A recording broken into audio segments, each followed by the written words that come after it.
What happens when one of Hollywood's most respected actors sits down for what should be a simple interview and instead faces a host who seems determined to tear him down?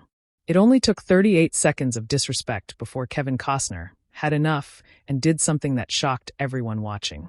The studio lights were bright that afternoon.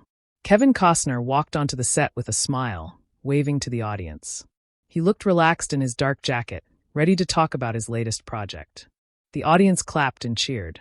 Kelly Clarkson sat across from him, smiling, that big smile she always has. Everything seemed normal. Everything seemed fine. But it wasn't going to stay that way. They started talking about his new show, Horizon. Kevin leaned forward, excited to share his passion project. He had spent years working on this. Years of his life poured into creating something meaningful. He started explaining the story, the characters, the Western landscape he loved so much. Kelly cut him off. "So, you made another Western?" she said, her voice flat. "Haven't we seen this before?" Kevin paused. He kept his smile, but something changed in his eyes. "Well, actually, this one is different because it explores." "Different? How?" Kelly interrupted again. "Isn't it just cowboys and horses? I mean, how many times can you do the same thing?" The audience went quiet. You could feel the tension starting to build. Kevin took a breath, clearly trying to stay professional. "Every story is unique," he said calmly. "This one focuses on families trying to survive, trying to build something in impossible conditions. It's about, but who even watches Westerns anymore?" Kelly said, laughing a little. "Isn't that kind of an old person thing?" Kevin's jaw tightened. He nodded slowly. "Westerns are timeless. They tell stories about character, about—" "Come on, Kevin," Kelly said, leaning back in her chair like she owned the place. "Be honest with me. Are you just making these because you can't get other roles anymore?" The audience gasped. Actually gasped. You could hear it throughout the studio. Kevin sat back, his face showing shock. Complete shock. "Excuse me," he said quietly. "I'm just saying," Kelly continued, waving her hand around. "You used to be in big movies, Dances with Wolves, The Bodyguard, all those huge films. Now you're making these little Western shows that nobody really talks about. It feels like maybe you're past your prime." The silence in that studio was deafening. Kevin stared at her. He wasn't smiling anymore. The audience wasn't making a sound. Even the crew members looked uncomfortable. "Past my prime," Kevin repeated, his voice steady, but you could hear the anger underneath. "That's an interesting way to describe someone's work." "Well, you know what I mean," Kelly said, still smiling like this was all just fun banter. "You're not exactly getting Oscar buzz these days." Kevin leaned forward. "Kelly, I've been in this industry for over 40 years. I've directed. I've produced. I've won Academy Awards, and I choose to make projects that mean something to me, not projects that chase awards or trends." Sure, Kelly said dismissively. "But let's talk about something people actually care about. Your personal life. All those divorces. That must be tough, right?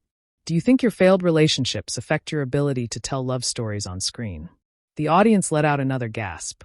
This time louder. Kevin's face went red. Not just a little red, deep red. His hands gripped the armrest of his chair. "That is completely out of line," he said, his voice harder now. Kelly shrugged. "I'm just asking what people want to know. You're a public figure. Your personal life is." "My personal life is my personal life," Kevin said firmly. "And it has nothing to do with my work. Nothing." "Come on, don't be so sensitive," Kelly said, laughing again. "I'm just having a conversation. You knew what you were signing up for when you came on a talk show." Kevin looked at her for a long moment. "A conversation involves respect. This is not that." "Oh, please," Kelly said, rolling her eyes. "You Hollywood types are all the same. You want everyone to worship you, but the moment someone asks real questions, you get all offended."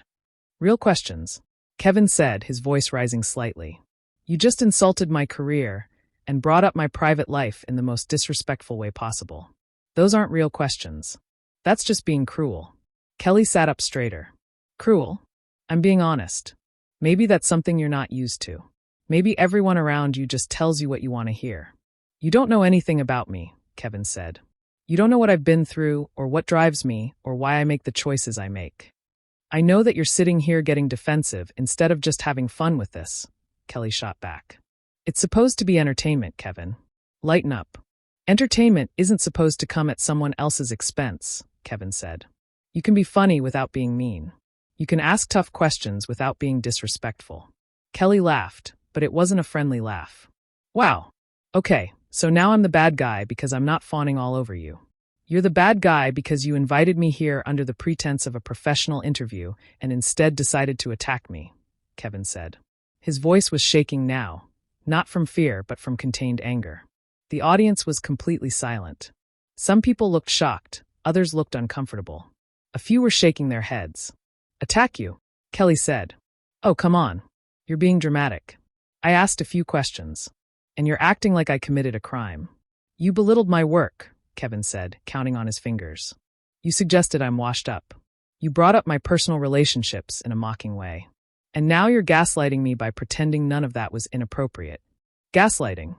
Kelly said, laughing louder now. Now you're using therapy words. This is ridiculous. Kevin stood up, just stood right up from his chair. The audience murmured. Kelly's smile finally faded a little. Where are you going? She asked. I'm leaving, Kevin said simply. He started taking off his microphone.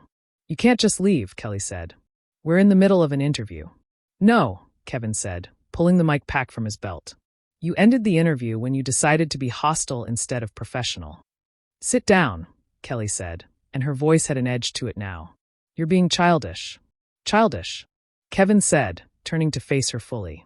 What's childish is inviting someone onto your show and then spending the entire time trying to tear them down.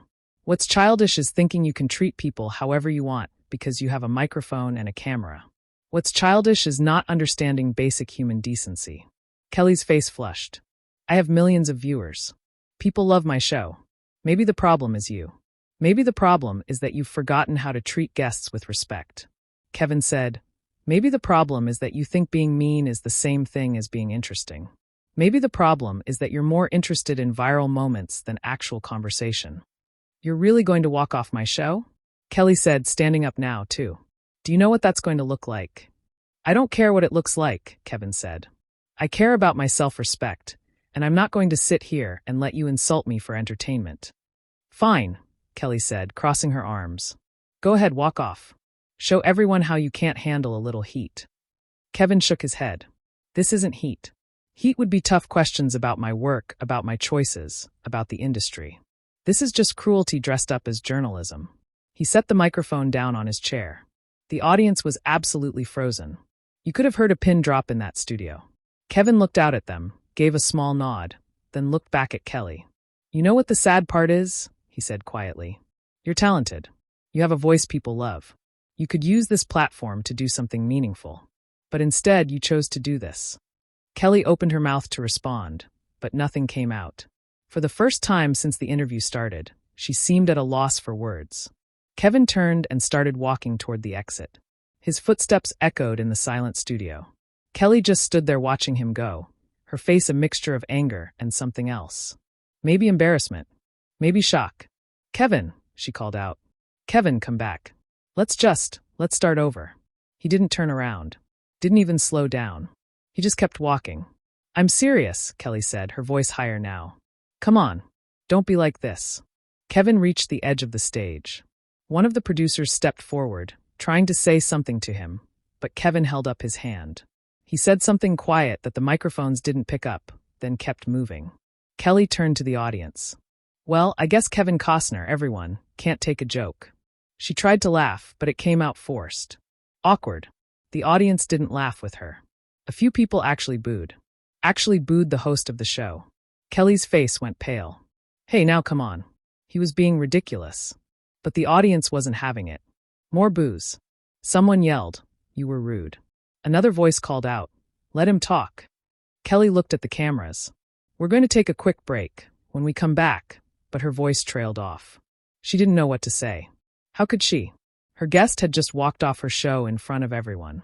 Backstage, Kevin was already heading for the exit. Staff members watched him pass. Some looked sympathetic. One woman, maybe a producer, said, "I'm so sorry." That was. But Kevin just nodded, not stopping. Back in the studio, Kelly sat back down in her chair. The cameras were still rolling. She looked at her notes, then at the audience, then back at her notes. She started, then stopped. Someone from the crew yelled, "Cut," and the cameras finally stopped. But the damage was done. Everyone in that audience had seen it. The crew had seen it. And Kevin Costner had made his point in the clearest way possible. He didn't need to yell. He didn't need to cause a scene.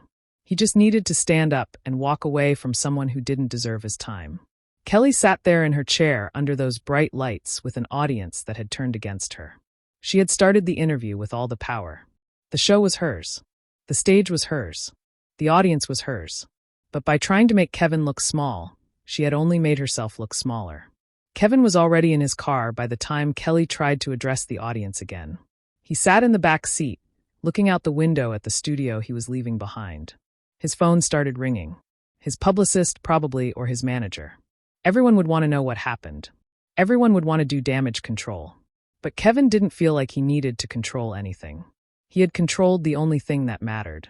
His dignity, his self-respect, his refusal to be treated poorly just because someone had a platform. Inside the studio, Kelly was trying to continue the show. They brought out her next guest, some actor promoting a comedy film. But the energy was wrong. The audience was cold. People were whispering to each other, looking at their phones, probably already posting about what they had just witnessed. The next guest sat down, smiling nervously. He had clearly been told what happened. Kelly tried to start the interview, asking about his new movie, but her heart wasn't in it. Her voice sounded different, uncertain. The confidence from earlier was gone. "So, your new film is a comedy?" she said. "Yeah," the actor said carefully. "It's about a family who—" "That's great," Kelly interrupted. But this time it felt different, defensive. "Comedy is important. Making people laugh. That's what we do here. We have fun. Some people just don't understand that." The actor looked uncomfortable. The audience stayed quiet. This was not how talk shows were supposed to go. This was not the fun, upbeat environment people expected. Kelly pushed through the rest of the show, but it was painful to watch. Every joke fell flat. Every transition felt forced. The audience clapped when they were supposed to, but it was polite applause, obligatory applause, not the genuine enthusiasm from before. Kevin, meanwhile, was halfway home. He wasn't angry anymore, just tired. Tired of playing the game. Tired of pretending that being treated poorly was somehow part of the job. He had been in this industry long enough to know that you don't have to accept disrespect, no matter who it comes from. His phone buzzed again. A text from a friend who had been watching the show. "Good for you, man." She crossed the line. Another text from a colleague. "Just saw what happened. You handled that with class." And another from his daughter. "Dad, everyone is talking about it. I'm proud of you."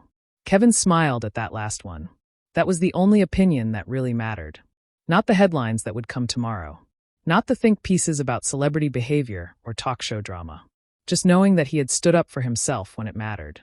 Back at the studio, the show finally ended. Kelly sat in her dressing room staring at herself in the mirror. Her makeup was still perfect. Her hair was still styled, but something felt off. Something felt wrong. A producer knocked on the door. "Kelly, we need to talk about—" "Not now," Kelly said. "Just not now. But there would have to be a now. Eventually, there would have to be a conversation about what happened, about why it happened, about how to move forward. Because what had played out on that stage wasn't just an awkward interview. It was a moment where someone with power forgot that power comes with responsibility. Where someone with a platform forgot that platforms can be used to lift people up or tear them down. Kevin Costner had chosen to walk away rather than be torn down. And in doing so, he had shown everyone watching what real strength looks like. Not the strength to throw insults or make cutting remarks, but the strength to say, "This isn't okay," and mean it. The strength to value yourself enough to remove yourself from a toxic situation, even when cameras are rolling and audiences are watching. The studio lights dimmed as the crew packed up for the day. The audience had filed out, still buzzing with conversation about what they had witnessed. The set that had seemed so bright and cheerful hours earlier now felt empty, cold.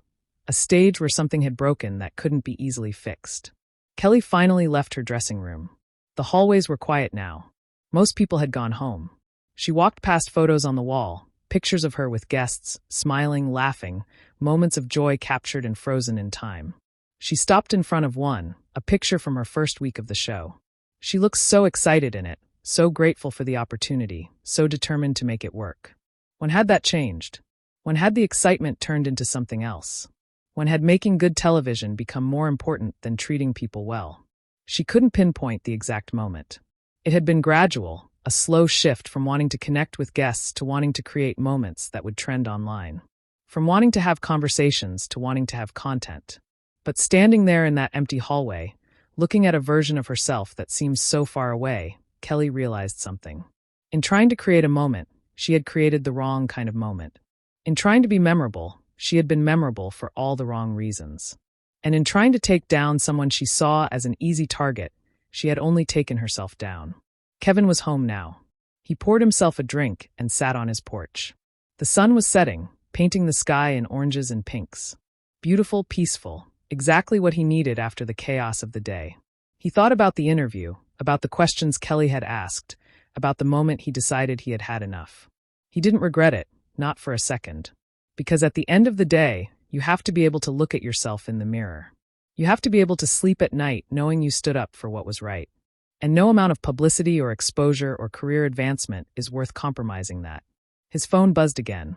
More messages, more calls, more people wanting to know his side of the story. But Kevin didn't feel the need to explain himself. His actions had spoken clearly enough. Anyone who watched that interview would understand exactly what happened and why he left. He didn't need to justify his decision to anyone. Kelly sat in her car in the studio parking lot. She had been sitting there for 20 minutes, unable to make herself drive home. Her phone was exploding with notifications. Her team was in crisis mode. Everyone wanted to know how to spin this, how to control the narrative, how to make her look better and Kevin look worse. But deep down, Kelly knew the truth. There was no spinning this. There was no narrative that would make what happened okay. She had been cruel. She had been dismissive. She had treated a respected actor like he was beneath her. And he had responded with dignity while she had responded with more cruelty. That was the story. That was the truth. And no amount of public relations magic could change it. She finally started her car and drove home. The streets were busy with evening traffic. People going about their lives, having no idea what had happened in that studio today. No idea that a moment of television history had just been made. Not the good kind, the cautionary kind, the kind that would be talked about for years as an example of how not to conduct an interview. Kevin finished his drink and went inside. Tomorrow would bring more attention, more questions, more scrutiny. But tonight he was at peace. He had done what needed to be done. He had drawn a line and refused to let anyone cross it.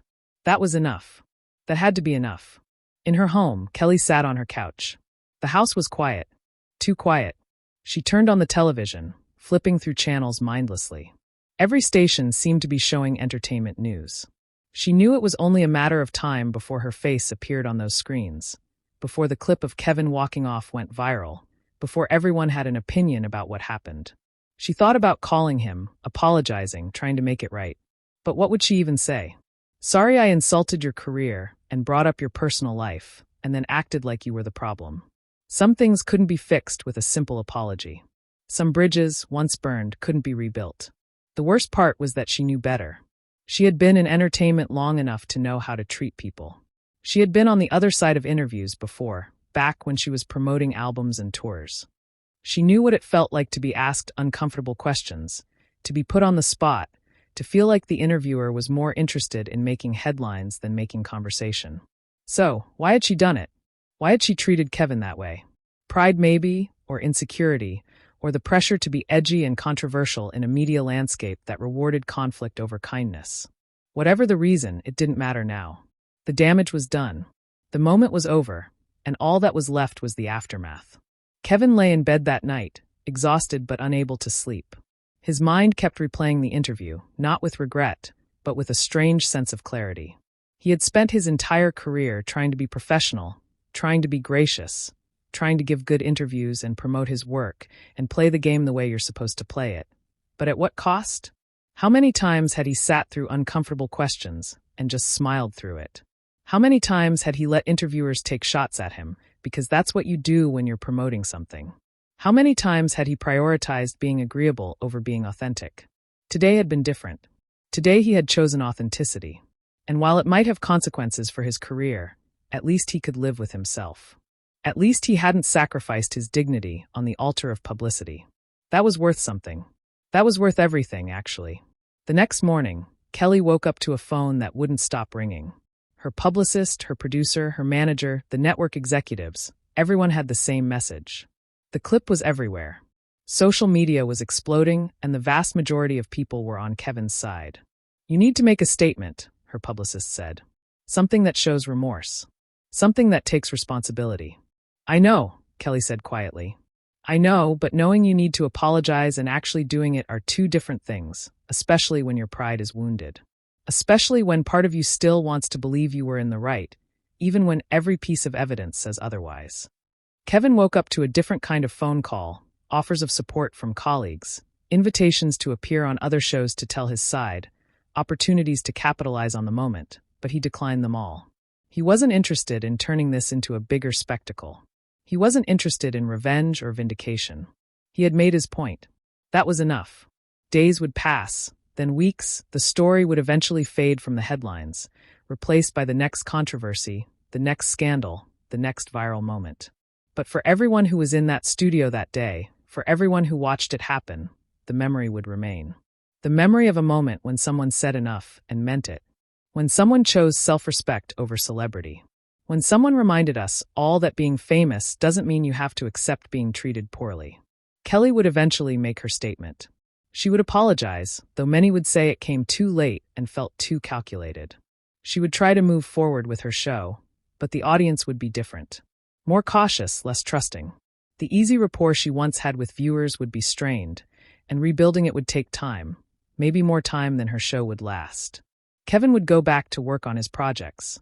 The westerns he loved, the stories that mattered to him, and people would watch them differently now, not just as entertainment, but as the work of someone who had shown integrity when it counted. Someone who had proven that you can be successful without sacrificing your values. Someone who had reminded us all that sometimes the most powerful thing you can do is simply walk.